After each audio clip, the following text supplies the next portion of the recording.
예, CBS 박재홍의 한판승부 2부 문을 열었습니다.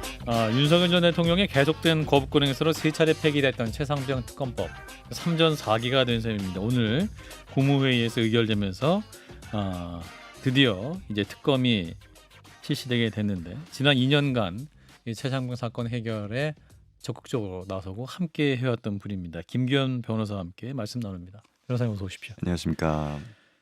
대선 끝난 지 일주일 됐네요, 이제 정확하게. 예.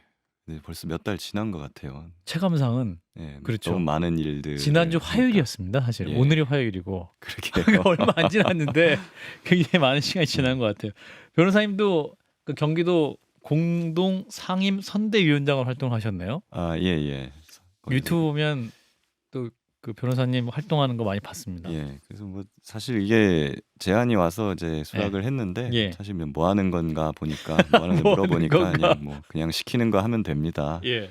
그래서 시키는 걸 다 했습니다. 예, 유세하라면 유세하고 발언하라면 발언하고 뭐 예. 춤추라면 춤추고. 예. 예. 정치인들이 이번에 꽤 많이 춤을 추시던데. 아무튼 잘 선거 결과는 이제 민주당에게 좋은 결과가 나왔고, 이재명 대통령 당선을 바라보면 여러 가지 소요가 드셨을 것 같은데 어떤 마음이 드셨어요? 너무 기뻤어요. 제가 2년 동안이나 이제 다음 달이면 고 최수근 해병이 순직한 지 2년입니다. 예. 2년 동안 싸우는데 거부권이 3번 거부됐지 않습니까? 그렇죠. 그러면서 저희가 깨달은 건 윤석열 대통령을 퇴진시키지 않으면 이건 해결이 되지 않는다라고 해서 퇴진 운동을 계속 해왔는데 그거에 이제 종지부를 찍은 느낌. 그렇군요. 그래서 이제 오늘 이제 최상병 특검법이 지난주 국회를 통과한 데에서 오늘 국무회의에서 최종 의결이 됐는데, 그 국회에서 의결되는 순간에도 변호사님 계셨죠, 현장에? 예, 방청석에 있었습니다. 예, 방청석에서 그 비장한 표정 함께 격리를 하셨는데 그때 그 장면이 있거든요. 그 장면이 준비가 된 것 같은데 함께 볼까요? 예, 최상병 특검법 찬성 190표, 반대 3표, 기권 1표로 압도적인 지지를 받으며 통과된 상황. 그리고 이제 관람석에 해병대 전우들이 그 머리가 희끗희끗한 그 예비역들이 이렇게 기뻐하는 모습. 우리 변호사님도 함께 계셨고. 저도 같이 격려했습니다. 예. 그때 어떤 말씀 나누셨어요, 우리 전우들과? 저는 그렇게 말을 하지 않았어요. 그래요. 너무 뭉클. 기쁘고 감격스럽고 그래서 음. 처음에 원래 최초 특검법이 통과됐을 때는 제가 울었거든요. 그래요. 근데 그 뒤에 이제 거부권 되고 나서 이제 분노로 음. 바뀌고 막 이래저래 했는데 마지막에 통과될 때는 웃음이 나오더라고요, 사실. 웃음. 예, 이제 여기 다시 안 와도 되겠구나. 예. 이제 국회에 다시 올 일 없겠지. 그런 생각이 들어요. 그러니까 이 이슈로는 다시 올 일 없겠지. 이렇게 예. 정정하겠습니다. 뭐가 됐건 예. 그렇군요. 근데 이제 특검이 잘 통과가 됐지만 이게 이제 특검 후보 선정부터 여러 가지 또 중요한 산들이 많이 남아 있을 것 같고 수사도 잘 돼야 될 것 같은데. 그렇습니다. 네, 특검이 좋은 분이 일단은 돼야 될 것 같은데 뭐 잘 선정해 주실 것으로 저는 믿고, 제 특검 후보는 뭐 좋은 분들 많이 있으니까요. 예. 근데 이제 한 가지 조금 걱정이 되는 부분은 이게 3개 특검이 한꺼번에 지금 출범을 하지 않습니까? 내란 특검, 김건희 특검, 그 최병 특검. 예. 그렇게 되다 보니까 지금 뭐 파견 검사만 거의 120명. 예, 120명이고 뭐 다른 수사관들 다 합치고 580명, 하면은 577명이라고 하는데. 지금 그 중에서 이제 기존 공무원이 아닌 외부에서 채용하는 특별 수사관만도 다 합쳐보면 거의 200명 그렇군요. 수준입니다. 예. 이 인원들을 다 좋은 사람으로 다 채용을 할 수 있을까 단기간에 그런 걱정이 좀 앞섭니다. 그래서 좋은 분들이 많이 지원해 주시고 또 추천해 주시고 하면 좋을 것 같아요. 예. 변호사님은 못 가나요? 예, 이게 당적이 있거나 있었던 사람은 특검에 못 가게 돼 있습니다. 그래서 그렇군요. 예, 저는 이제 당적이 있어서 가지 못합니다. 근데 일각에서 또 이번에 이제 3개 특검을 동시에 운영하다 보니까 이제 검사만 120명이 차출이 된다. 예. 그렇기 때문에 이제 검사들의 기본 업무가 좀 마비될 우려가 있다. 뭐 이런 우려도 일각에서 나오곤 합니다만. 예, 또 120명 정도면 인천지검 정도 될 거예요. 예. 예. 근데 크게 걱정은 없다. 저는 그렇게 봐요. 왜 그러냐 하면은 3년 동안 150명에 달하는 검사들이 이재명 당시 민주당 대표를 수사를 해왔죠. 거의 3년 동안이나 탈탈 털어왔는데 그동안 뭐 검찰 업무가 마비가 됐었습니까? 뭐 별거 없었거든요. 예. 그런데 뭐 170일 동안 120명 투입하는 거 가지고 그렇게 걱정하실 필요는 없을 거다라는 그런 생각이 들고요. 그리고 이렇게 세계 특검이 한꺼번에 출범하게 만든 것 또한 국민의힘과 윤석열 대통령의 업보죠. 예. 그 진작에 특검을 받거나 아니면 엄정하게 수사를 했으면 이런 일이 없었을 거 아니겠습니까? 예. 밀린 숙제를 한꺼번에 하려다 보니까는 다소 이렇게 부담이 있는 것이지 뭐 그게 뭐 그렇게 특출나게 심각한 일은 아니다라는 것이고요. 그리고 윤석열 중앙지검장 시절 과거에 예. 그 국정농단 사법농단 수사를 할 때 원래 중앙지검 정원이 한 200에서 250명 정도 되거든요, 검사가. 그 당시에 400명까지도 파견을 받았었어요. 제가 알기로는. 예. 그 당시에 뭐 검찰 업무가 마비가 됐었나요? 그렇군요. 이 정도는 충분히 소화 가능합니다. 충분히 소화 가능할 수이다라는 예. 것. 자, 그러면 이런 경우에 그 검찰 안에서 검사들이 스스로 나 보내주세요라고 자원도 할 수 있는 겁니까? 이제 상징적으로 특검은 이제 대통령이 이제 임명을 하는 상징적인 특검이 있는 것이고 그 아래에 일하는 뭐 특검보라든가 여러 함께 조력하는 검사도 필요한 거 아닙니까? 그렇습니다. 그래서 이제 파견 검사가 120명이고 예. 또 아마 수사관까지 포함하면은 뭐 이제 200명 넘어갈 것 같은데 그거를 특검이 요청을 하면은 원칙적으로 이제 법무부나 대검에서 추리겠죠, 명단을. 근데 추리는 과정에서 검사들 본인의 희망이나 이런 것도 반영을 하니까 일반적으로 특검이 되면은 손드는 검사들이 있습니다. 가고 싶다고. 가고 싶다고. 그래서 그렇군요. 뭐 잘 판단을 해가지고 추려야겠죠. 검사로서 특검에 가서 하게 되면 검사 커리어에도 중요한. 뭐 일반적으로는 좋지요. 아. 특검이라는 것이 자주 있는 일이 아니다 보니까 예. 뭐 일종의 경험도 되는 것이고 또 특히나 지금은 이제 이재명 정부 출범과 함께 전 국민적인 관심을 받는 특검이지 않습니까? 전 국민이 지금 뭐가 있었는지 정말 궁금해하고 있고 그런 것이기 때문에 어떻게 보면 검사 거기 들어간다는 것 자체가 어떻게 보면은 영광일 수도 있는 거죠. 그렇군요.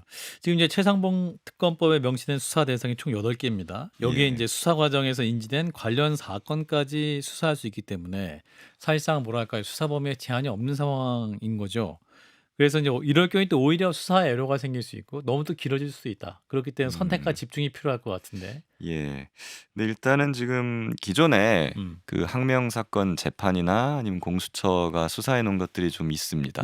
일단 제일 중요한 거는 고 최수근 해병이 왜 사망했는가?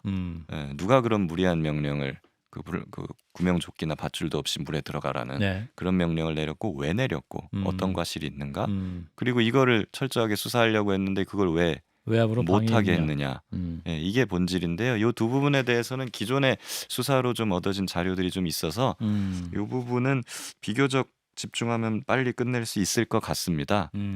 그래서 그거 하고 나서 이제 나머지 좀 뭐 호주 대사 임명 과정이라든가 뭐 그런 것들에 대해서 수사를 할 텐데 제가 보기에 지금 특검의 규모면은 충분히 할 수 있을 것으로 저는 생각합니다. 그렇군요. 그럼 만약에 당적 때문에 우리 변호사님이 특검 참여가 어렵지만 만약에 특검으로 일원으로 가서 수사하시게 되면 변호사님이 가장 중요하게 보는 스모킹 건이랄까요? 가장 수사의 핵심은 뭐라고 보세요? 저는 개인적으로는 그런 생각이 들어요. 뭐 일단은 통화 내역이나 이런 것들 윤 전 대통령의 전화기.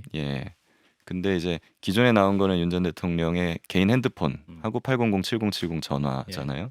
근데 대통령실에서 내선으로도 아마 전화가 많이 갔을 겁니다. 뭐 그런 부분 확보를 해야 되지 않을까 싶고 제 개인적인 생각으로는 통화를 녹음한 사람이 있을 것 같습니다. 대통령과의 통화. 있지 않을까요? 왜 녹음했을까요?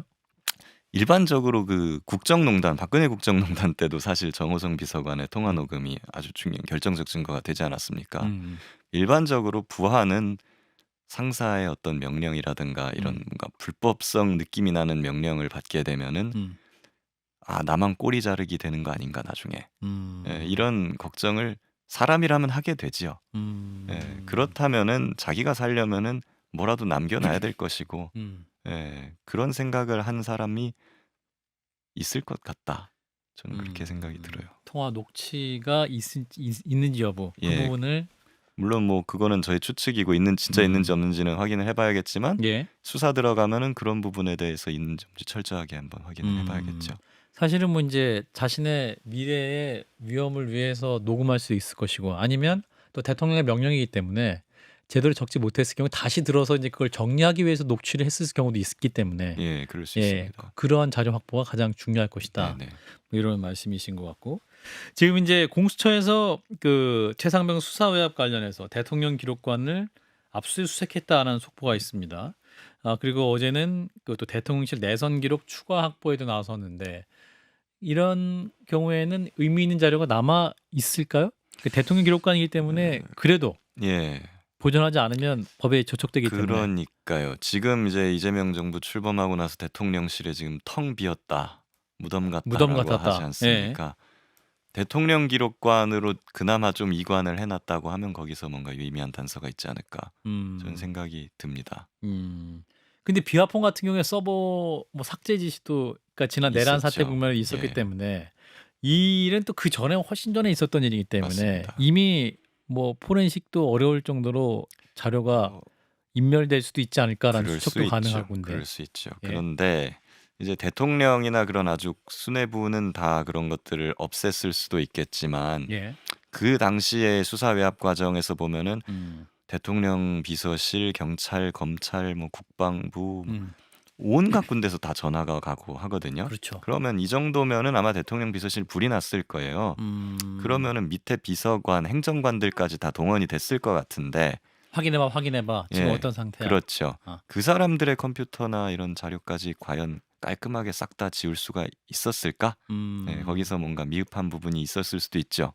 그렇다면 거기 흔적이 남아 있을 것 같습니다. 아하, 그렇군요. 그래서 뭔가 특검이 가셔야 되면 예, 뭔가 의미 있는 자료를 만들 수 있을 것이다. 예, 뭐 그런 부분에 우선은 한번 생각을 해봐야겠죠. 제가 특검이라면 그렇게 할 것 같습니다. 예. 근데 어제 이제 그 한겨레 단독 보도를 보면 박정원 대령을 항명 혐의를 기소했다가 1심에서 이제 무죄를 받은 군 검찰이 법원에 국방부 장관 명령에 대한 항명 혐의를 담은 공소 변경 신청서를 냈다고 하는데 예. 이거는 무슨 말입니까? 이게 굉장히 그냥 구차한 겁니다. 구차하다는 것은? 예, 지푸라기라도 잡는 심정이라고 해야 될까요? 아, 지금 이 항명 처음에 집단 항명 수계였죠. 그렇죠. 이걸로 박정원 대령이? 예. 박정원 대령을 누명을 씌워서 지금 이 표적 수사를 벌인 건데 예. 이거의 기획자로 일컬어지는 사람이 국방부 검찰단장 김동혁 준장입니다. 예. 아직도 그 자리에 있습니다. 아, 네. 이 사람도 지금 수사를 받아야 될 대상인 거죠. 외압의 당사자니까. 예. 근데 이분이 지금 박정훈 대령이 무죄가 확정이 되면 1심처럼 그러면은 본인한테 큰 타격인 거예요. 어떻게든 자기가 수사가 정당했다라는 걸 조금이라도 인정받으려면 어떻게든 유죄로 만들고 싶은 거죠. 예. 그러니까 지푸라기라도 잡는 심정으로 할 수 있는 모든 시도를 지금 다 하고 있는 겁니다. 아하. 그렇게 볼 수 있고요. 근데 1심에서 이미 공소권 남용으로 의심된다라고 판사가 판결문에 써놓을 정도예요. 그럼 굉장히 잘못된 수사고 예. 기소였다는 게 드러난 거고 불법 명령이라는 것을 인정을 받았기 때문에 예. 이 지금 항명죄에서 명령을 내린 사람이 해병대 사령관이 됐든 아니면 이종섭 장관의 명령을 거역한 게 됐든 불법 명령이라는 내용은 바뀌는 게 없는 거거든요. 사실 바뀌는 건 없어요. 예. 근데 그냥 뭐라도 하려는 것 같고 근데 저는 굉장히 부적절한 시도라고 봅니다. 지금 항소심에서도 군 검사들이 나오는데 젊은 군 검사 2명을 이렇게 보내놓고 좀 연차가 있어 보이는 사람들이 뒤에 앉아서 감시하는 것처럼 이렇게 그런 모양새가 지금 법정에서 연출되고 있거든요. 예. 아마 김동혁 검찰단장이 다 이런 거를 지금 뒤에서 시키고 있는 거 아니냐 저는 그렇게 의심을 하고 있고 일단은 지금 새 정부가 들어섰으니 수사 대상인 김동혁 검찰단장은 당장 보직해임해야 된다. 저는 그렇게 생각을 합니다. 그렇군요.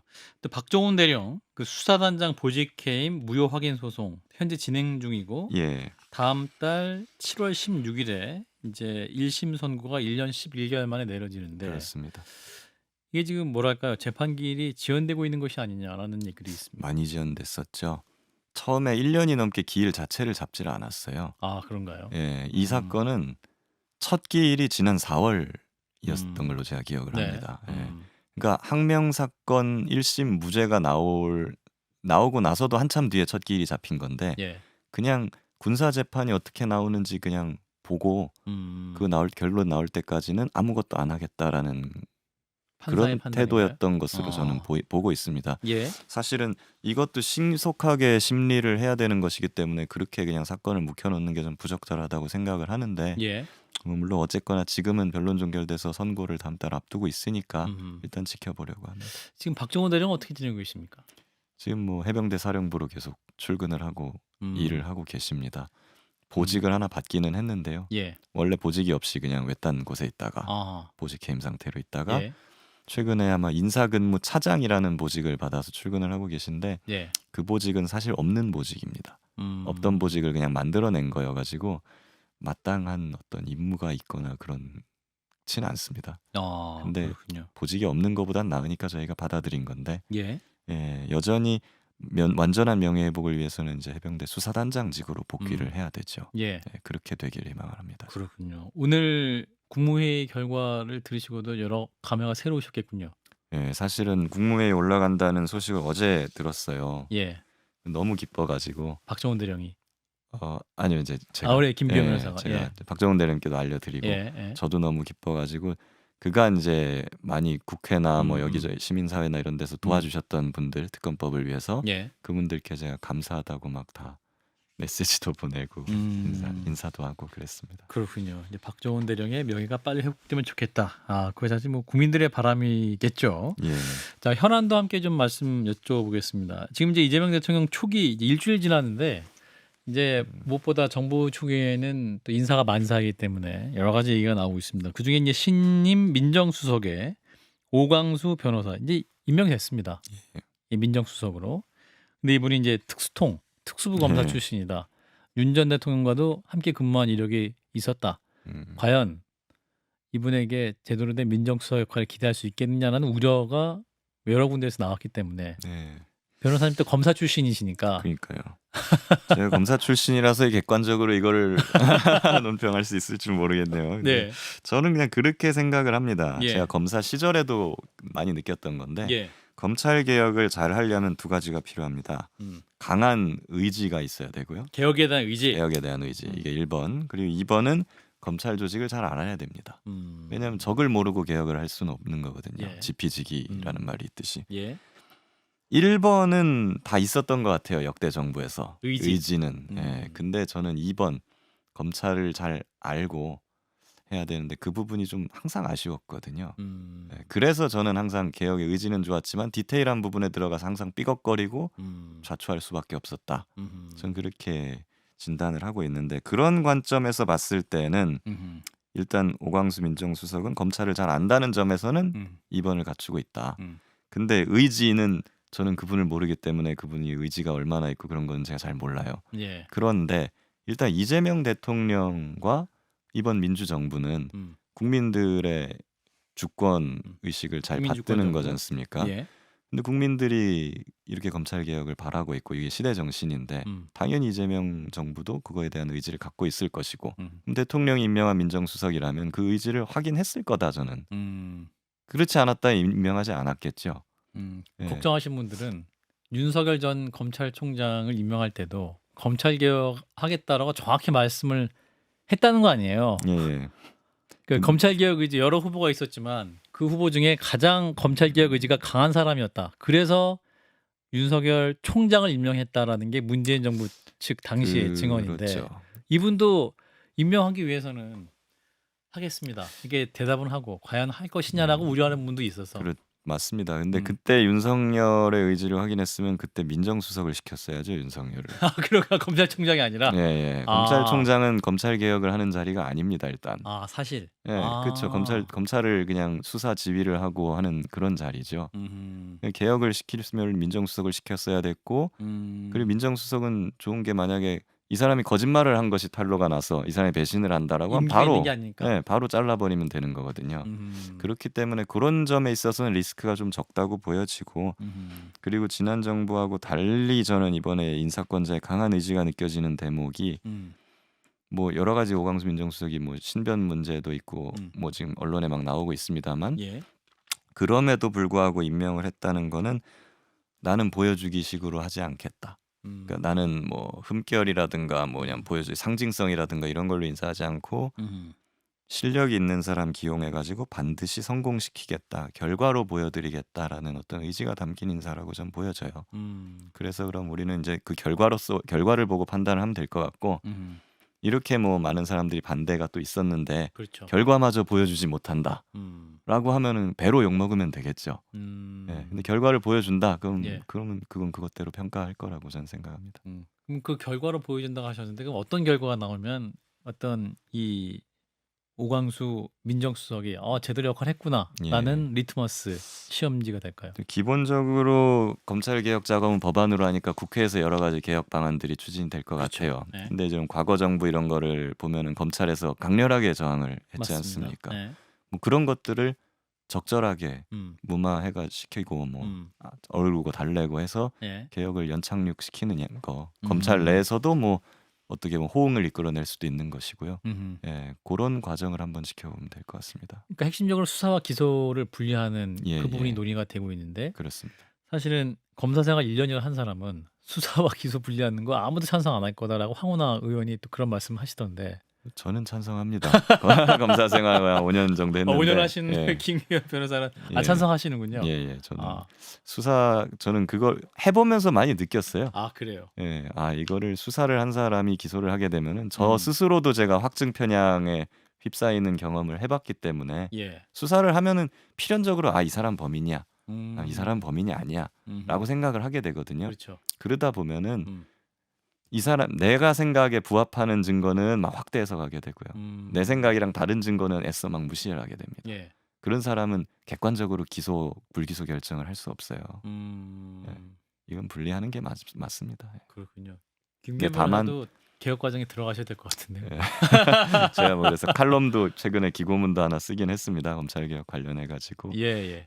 근데 이제 요거를 칼처럼 딱 나누게 되면은 근데 부작용도 있긴 있거든요. 근데 그 부작용을 어떻게 최소화할 것인가, 뭐 떼어낸 수사권을 어디다 줄 거냐, 검사의 보안 수사 범위는 어느 정도로 할 거냐, 디테일이 중요해요. 그 그렇죠. 디테일을 채워줘야 되는데 역대 정부가 그게 약했어요. 검찰을 모르니까. 실무를 정확히 이해하고 서민들에겐 피해가 안 갈 수 있도록 하는 게 제일 중요하잖아요. 그렇습니다. 사실은. 그래서 그렇게 하려면, 그러니까 부작용은 최소화하고 민생 수사는 오히려 강화하면서 검찰의 권한 남용은 통제할 수 있는 그런 성공하는 검찰 개혁을 하려면 의지와 검찰에 대한 잘 아는 지식, 이게 다 필요한 거죠. 실력 있어야 될 것 같아요. 맞습니다. 그런 실력을 이제 오광수 민정수석은 입증해야 되는 그렇습니다. 시기가 왔다. 자, 또 하나의 논란. 헌법재판소 재판관 후보자 얘기인데요. 이승엽 변호사 얘기가 나옵니다. 한 세 분이 이제 된 건 아니고 이제 세 분 정도가 거론되는 것 같습니다. 근데 이제 이승엽 변호사가 이제 이재명 대통령 변호를 맡았다. 이분이 그러면 헌법재판관 후보자가 지명이 되면 이해충돌 아니냐. 이제 윤석열 전 대통령도 이완규 법제처장, 이제 윤석열 전 대통령 집안 변호사 했기 때문에 이분이 또 헌법재판관 임명할 때 논란이 있었기 때문에 동일한 잣대로 비판할 수 있다라는 얘기인데 어떻게 보세요? 뭐 이제 이완규가 이승엽으로 바뀌었다. 뭐 그런 이렇게 이제 비판을 하시는 것 같아요. 근데 일단은 이승엽 변호사님에 대해서 좀 알아보면은 그 대통령의 변호인이었다는 점을 제외하고 본다면 뭐 헌법재판관직을 수행하기에 뭐 결격이 없는, 오히려 손색이 없을 정도로 이렇게 능력은 갖추신 분으로 제가 알고 있습니다. 실력은 있다는 평이 많습니다. 법조계 분들에게. 그러니까 뭐 변호인이었다는 그것만 제외하면은 충분한 사람이다. 이런 건데요. 변호인이었다는 것 때문에 지금 이제 논란이 되는 건데 이해 충돌이냐 하면 저는 근데 이걸 뭐 굳이 이해 충돌이 큰 문제가 될까 하는 부분도 있어요. 왜냐하면은 이해 충돌이 문제될 만한 그러니까 사건이 헌법재판소에서 하게 되면 회피하면 되거든요. 본인은 이제 빠지면 되지 않습니까? 이번에 그 대법원에서도 파기환송심 할 때 그 중앙선관위원장을 맡고 있던 노태학 대법관이 회피해서 관여 안 했잖아요. 그런 예도 있기 때문에 뭐 이거를 이해충돌이 안 되게끔 해나갈 수 있는 방안은 있지 않나 충분히 그런 생각도 듭니다. 근데 물론 이제 변호인 했던 사람에 대해서 헌법재판관으로 하는 걸 보은 인사 아니냐 이렇게 생각하시는 분들이 있을 건데 이제 뭐 그런 거에 대한 어떤 정무적인 부담은 있겠죠 분명히. 근데 또 반대로 생각해 보면은 누구 변호인을 했다는 이유만으로 이게 무조건 결격이 된다라고 하면 또 억울할 것 같기도 하고 저는. 종합적으로 고려를 해서 인사권자 결정을 하지 않을까 싶습니다만 일단 우려까지는 전달해 주셨습니다. 예. 여기까지 듣겠습니다. 김규현 변호사였습니다. 고맙습니다. 감사합니다.